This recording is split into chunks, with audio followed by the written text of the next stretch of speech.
Vous pensez qu'il n'y a rien de tel qu'une bonne peinture de guerre avant de prendre les armes? Ça tombe bien, nous aussi.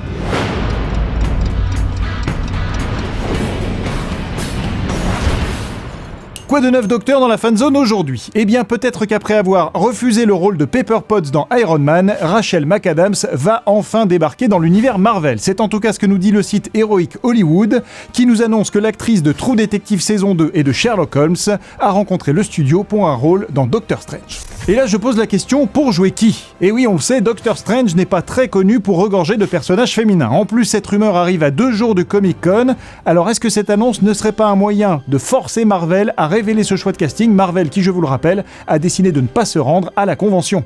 Je pose la question. Je pose beaucoup de questions aujourd'hui. En tout cas, depuis l'annonce de Benedict Cumberbatch dans le rôle du neurochirurgien adepte des arts mystiques, les fans, zoniens ou pas, attendent de pied ferme ce film qui, je vous le rappelle, doit introduire la magie dans l'univers Marvel.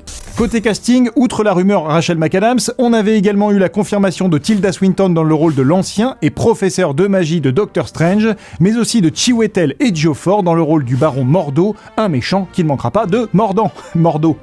En tout cas, on attend de ce film d'être une vraie origin story, avec pour adversaire donc le baron Mordo. D'ailleurs, Mordo tentera-t-il d'assassiner l'ancien comme dans le comic book? Ça, seul le scénariste et Kevin Feige ont la réponse. Quoi qu'il en soit, Captain America Civil War et Doctor Strange étant les 2 prochains projets sur la longue liste de Marvel, on peut s'attendre à des révélations dans les semaines ou les mois qui viennent, peut-être en octobre au moment du grand panel Marvel, ou alors en tout cas au mois de novembre, quand le tournage du film devrait débuter. Tournage en novembre 2015 à Londres pour Doctor Strange, donc, qui sortira sur les écrans un an plus tard pile poil, en novembre 2016. Alors oui, ça fait loin, mais d'ici là, il y aura eu Captain America Civil War et surtout Ant-Man qui déboule sur nos écrans la semaine prochaine. Ant-Man, un tout petit qui a tout d'un grand.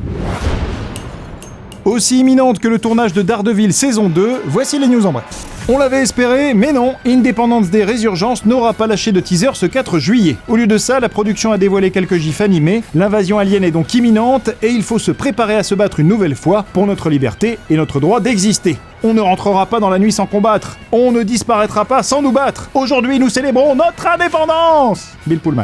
Qui a vraiment créé les Mignons? On nous a laissé entendre que le professeur Nefario, savant fou vu dans les 2 premiers Moi Moche et Méchant, se cachait derrière ces petites créatures jaunes rigolotes. Mais la réalité est tout autre. Au micro d'Allociné, les co-réalisateurs Pierre Coffin et Kyle Balda disent toute la vérité. Écoutez-le. Les Mignons existaient depuis la nuit des temps, mais c'était peut-être dans l'avantage de Grou ou histoire de faire croire à tout le monde qu'en fait il les avait créés pour je ne sais quelle raison, quoi. Mais... I think Nefario made the film so that he could make the Minions believe that he was their, Maker.